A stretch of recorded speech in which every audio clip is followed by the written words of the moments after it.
Nos últimos tempos, a gente tem ouvido muito sobre a diminuição no valor das aposentadorias e como isso tem afetado a todos. E isso, infelizmente, é verdade. Por isso que hoje, eu, Celise Beltrão, vim aqui explicar para vocês uma solução para caso tenha acontecido algum possível erro no INSS na hora de conceder seu benefício. E essa solução que eu me refiro é a possibilidade de revisão, que faz com que você tenha todos os seus direitos garantidos.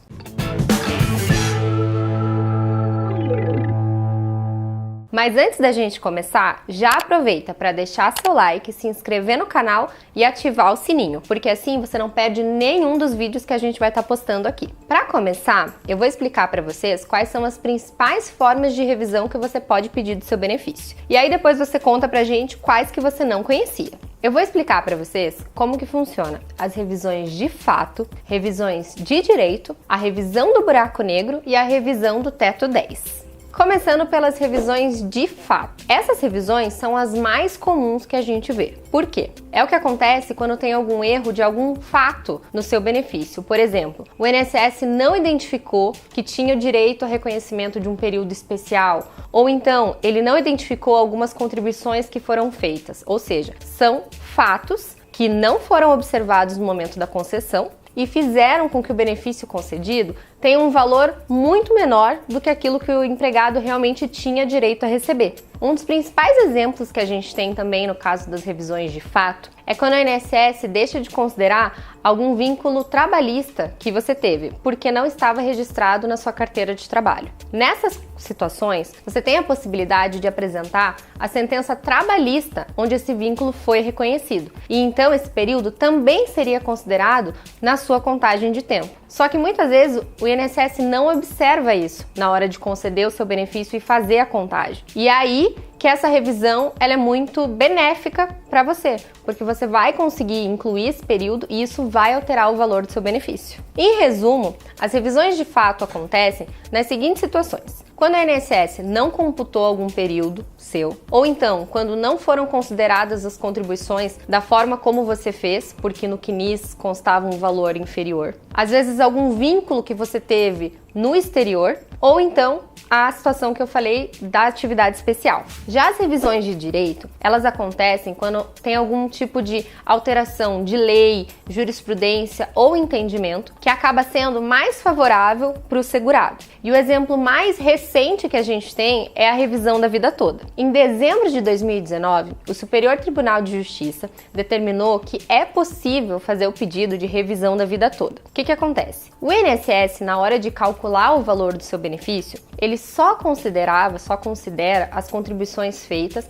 a partir de julho de 94. Por quê? Porque foi a data em que houve a transição da moeda, então deixou de ser cruzeiro e virou real. Mas essa decisão do STJ, ela permite que você inclua períodos de contribuição anteriores a 94. E isso vai ser muito vantajoso, por exemplo, para situações de segurados que antes dessa data contribuíam com um valor alto, porque isso vai afetar diretamente o valor do benefício. Antes dessa decisão do STJ, existia a possibilidade de fazer esse pedido da revisão, só que não tinha nenhuma lei que especificasse isso, não era algo certo. Então, poderia ser que o segurado conseguisse, mas poderia que não. E a partir de agora, isso está definido, ou seja, todos podem fazer esse pedido da revisão da vida toda. Só não confunda a inclusão das contribuições anteriores a 94 com a inclusão de tempo de contribuição. Por quê?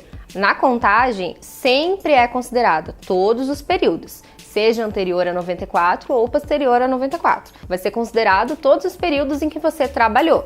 O que o INSS não considera no momento da contagem são as contribuições que foram feitas antes de 94.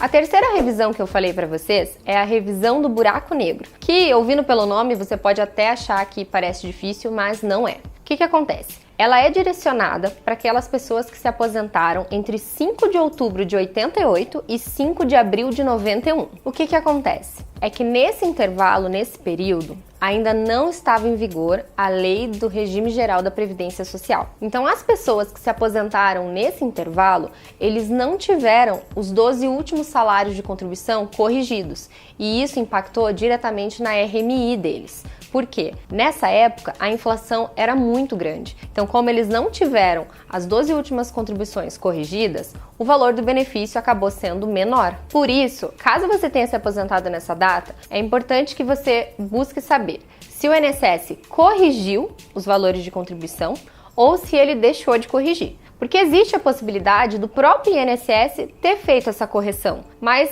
grandes chances de que não tenha feito. E aí você vai ter direito a fazer esse pedido de revisão do buraco negro. Por fim, a gente tem a possibilidade da revisão do teto 10. O que acontece? Em 98 e em 2003, houveram emendas que alteraram o valor do teto. Em 98 passou a ser R$ 1.200 e em 2003 passou a ser R$ 2.400. Porém, o INSS entende que só tem direito a essa alteração do teto aqueles segurados que se aposentaram após o início da vigência da emenda. E isso é muito injusto, porque vamos pegar, por exemplo, alguém que tenha se aposentado em 99, onde o teto ainda era R$ 1.200. Aí em 2003, o teto passou a ser R$ 2.400, que é o dobro. Mas o INSS entenderia que ele estaria limitado àquele teto de R$ 1.200. E acontece a inflação, acontece a correção de tudo, né, que a gente consome, mas aquela pessoa continuaria limitado a receber R$ 1.200. Então isso é muito injusto. Mas agora você deve estar se perguntando, não seria muito mais fácil fazer um pedido de recurso ao invés de entrar com um pedido de revisão? De fato seria, porque o recurso ele acaba tendo uma análise um pouquinho mais rápida. Mas o que acontece? O recurso ele é destinado apenas nos casos de o segurado ter o benefício concedido ou ter parcialmente concedido. Então, não é o caso dessas situações que eu expliquei aqui. Aqui realmente teria que ser um pedido de revisão. Mas não fique assustado, porque é muito normal os segurados fazerem um pedido de revisão depois de terem os seus benefícios concedidos. Porque, como eu falei, muitas vezes o INSS deixa de considerar documentos que impactam no valor do seu benefício. E também não fique nervoso caso assistindo esse vídeo você tenha percebido que você precisa fazer um pedido de revisão, porque o prazo é bem longo. Com exceção de algumas revisões de direito, você tem um prazo de 10 anos para fazer o pedido de revisão do seu benefício. Ou seja, é um longo período, mas você precisa ficar muito atento. Por quê? Esse prazo ele esgota 10 anos depois e no dia seguinte, no primeiro dia do mês seguinte ao mês em que foi concedido o seu benefício. Então, por exemplo, se você começou a receber um benefício no dia 25 de março de 2020, então você vai ter 10 anos para poder fazer esse pedido de revisão. Considerando o primeiro dia do mês seguinte, você tem a data limite para fazer o pedido de revisão em 1º de maio de 2030. Mas existem duas exceções em que você vai poder fazer esse pedido de revisão a qualquer tempo, mesmo que tenha passado esses 10 anos que eu falei. E são as seguintes situações. Quando o INSS não analisou algum documento que já estava no seu processo administrativo, ou então a segunda situação é quando surge um novo documento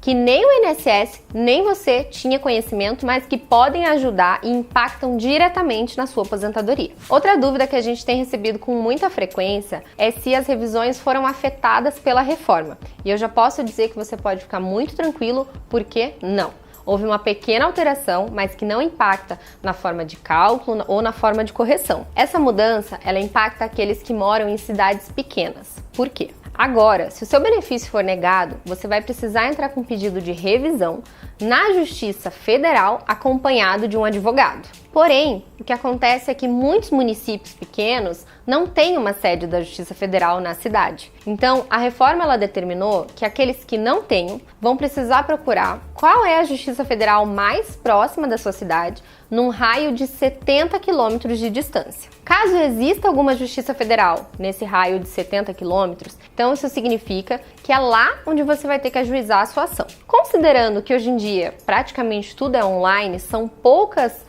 ações que precisam realmente ir presencialmente, então não vai ser tão desgastante você ter que se locomover até uma Justiça Federal. Agora, caso você pesquise e veja que não tem nenhuma Justiça Federal nesse raio de 70 quilômetros, então aí você vai poder ajuizar o seu pedido de revisão direto na Justiça Estadual. O grupo que será afetado com a reforma da Previdência são aqueles que reuniram os requisitos para ter condições de um melhor benefício depois da vigência da reforma, porque para esses casos o cálculo da revisão vai ser um pouquinho diferente. cliente. Por isso que é muito importante que você, antes de fazer o pedido de revisão, veja se realmente vai ser benéfico no seu caso. Pronto, agora você está craque no assunto revisões, eu compartilhei tudo o que eu sei e você está por dentro das novidades que vieram. Mas o Ingrácio não para por aí, porque pensando em vocês, nós fizemos um e-book exclusivo, onde você vai poder entender como funciona a análise da revisão e o que esperar desse atendimento.